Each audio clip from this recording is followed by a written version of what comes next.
આત્મનિર્ભર ભારત તરફ વધુ એક પગલું. ભારતીય વાયુસેનાએ ડિફેન્સ ઉત્પાદન માટે સ્થાનિક ઉદ્યોગોને આપ્યું પ્રોત્સાહન.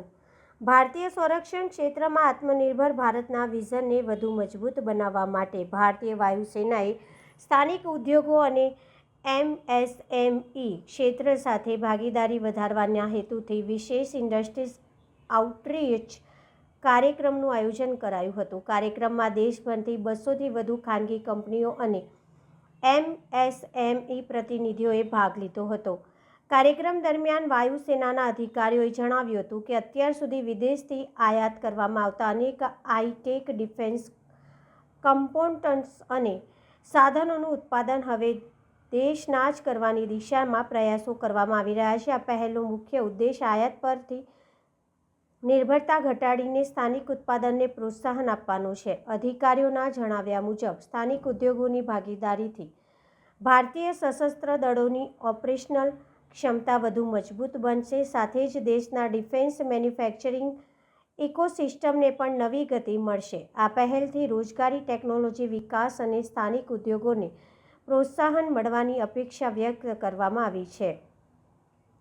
કાર્યક્રમમાં ભાર મૂકવામાં આવ્યો હતો કે સરકારના આત્મનિર્ભર ભારત અને મેક ઇન ઇન્ડિયા અભિયાન હેઠળ સંરક્ષણ ક્ષેત્રમાં સ્થાનિક ઉત્પાદન અને નવીનતાને પ્રાધાન્ય આપવામાં આવી રહ્યું છે, જેથી ભારત ભવિષ્યમાં વૈશ્વિક ડિફેન્સ મેન્યુફેક્ચરિંગ ક્ષેત્રમાં પોતાની મજબૂત ઓળખ ઊભી કરી શકે છે. ભારતીય વાયુસેના અને સ્થાનિક ઉદ્યોગો વચ્ચેનો આ સહયોગ દેશના સંરક્ષણ ક્ષેત્રે વધુ સ્વાવલંબી બનાવવાની દિશામાં મહત્વપૂર્ણ પગલું માનવામાં આવી રહ્યું છે. इवेंट है, उसमें जो इंडस्ट्री का पार्टिसिपेशन है बड़ा अच्छा और बड़ा उत्साहपूर्ण पार्टिसिपेशन रहा है. 200 से ज़्यादा इंडस्ट्री पार्टनर, अभी हम भारतीय वायुसेना में उनको इंडस्ट्री पार्टनर बोलते हैं, तो 200 से ज़्यादा भारतीय इंडस्ट्री के जो हमारे पार्टनर्स हैं वो यहाँ पर आए हैं और उनको हमने वो सब स्थितियों से परिचित कराया है. इन स्थितियों में भारतीय वायु योद्धा और भारतीय वायुसेना के मेंटेनेंस और एडमिनिस्ट्रेशन, सिक्योरिटी के स्टाफ यहाँ पर काम करते हैं, सो दैट कि इंडस्ट्री अप्रिशिएट कर सके कि क्या सिचुएशन है और जो प्रोडक्ट वो मेक इन इंडिया के तहत बना रहे हैं वो प्रोडक्ट किन कंडीशंस में एम्प्लॉय होना है. ये बड़ी अच्छी बात है कि इंडस्ट्री का इतना उत्साहवर्धक रिस्पांस हमको मिला है एंड हम लुक फॉरवर्ड करते हैं कि आगे भी इंडस्ट्री और एयरफोर्स के बीच में ये एसोसिएशन जारी रहेगा. लेकिन सर यहाँ पे जो लोग आए हैं अब इससे आगे क्या, मतलब कैसे उनको बाइफरकेट करेंगे कि ये तो हमने बेसिकली इस इवेंट का उद्देश्य है कि इंडस्ट्री को ले जाना और उनको दिखाना कि आप जो भी गवर्नमेंट ऑफ इंडिया के डीएनडी प्रोग्राम्स हैं, चाहे मेक में हो, आईडेक्स में हो, रेवेन्यू में हो, टीडीएफ में हो, जो आप भारतीय वायुसेना की ज़रूरतों के लिए बना रहे हैं, तो आपको पता होना चाहिए कि भारतीय वायुसेना किन परिस्थितियों में ऑपरेट करती है. तो आप हमको अच्छा प्रोडक्ट बना पाएंगे जो हमारी रिक्वायरमेंट को अच्छे से सूट करेगा. That is the purpose.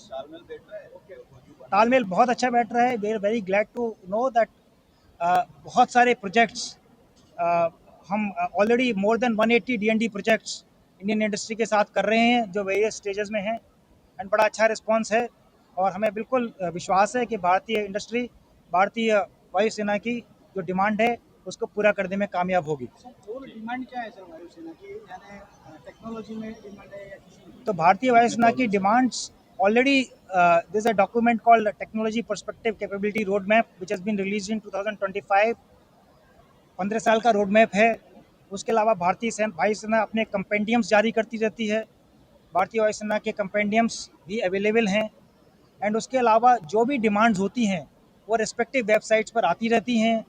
जो मेक इन इंडिया वेबसाइट पर आती हैं, आईडेक्स में डीआईओ की वेबसाइट पर आती हैं, टीडीएफ में डीआरडीओ की वेबसाइट पर आती हैं और सारे डोमेन्स में डिमांड्स हैं जो हम एक्सपेक्ट करते हैं कि इंडस्ट्री हमारे लिए फुलफिल कर पाएगी. एमएसएमई